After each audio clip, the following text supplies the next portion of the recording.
going to take some questions from the audience for Vaneet.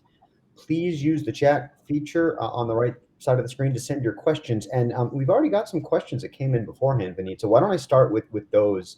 The first one is how do you measure business value with digital engagements, and what does success look like?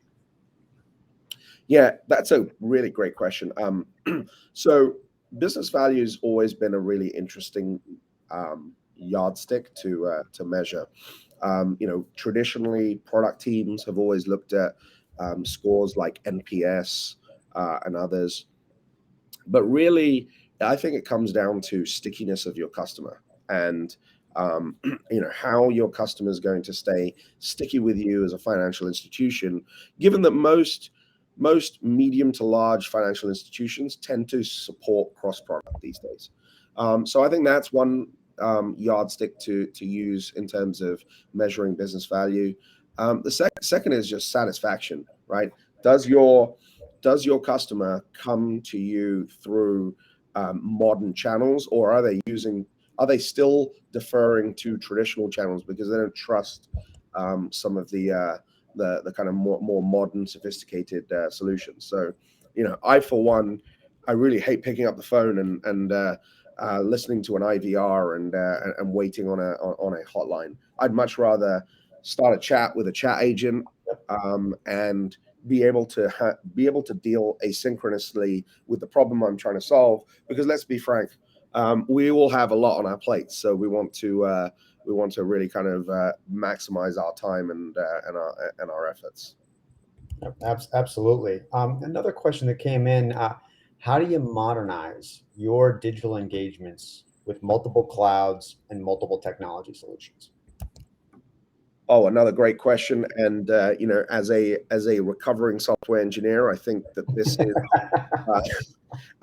think this is the probably the biggest bugbear of many CIOs out there. We as a CIO or a CTO, a decision maker in the technology landscape, there's a ton of choices, and that's a great place to be. But what we really need to focus on is what we refer to as best of breed, right? So where do cloud-based SaaS solutions offer you best of breed capabilities, and which cloud-based providers um, are unbiased in their posture in order to enable this? So, partnerships are emerging day by day, not only in the big tech space, but between big tech and fintech. And I'm seeing, and I think I showed a slide earlier on in my presentation, that there's an ecosystem to solve a use case. There's no one size fits all. And quite frankly, and very candidly from my perspective, a one size fits all solution typically is not going to satisfy both customer and employee, because you're essentially punting down the line a set of problems around fragmentation, around data, and around how you would expand and be able to transform that business as it evolves. Thanks so much, Vaneet. I didn't know you could actually recover from being an engineer. I certainly have not. But thanks again so much for your time and for joining us today, Vaneet.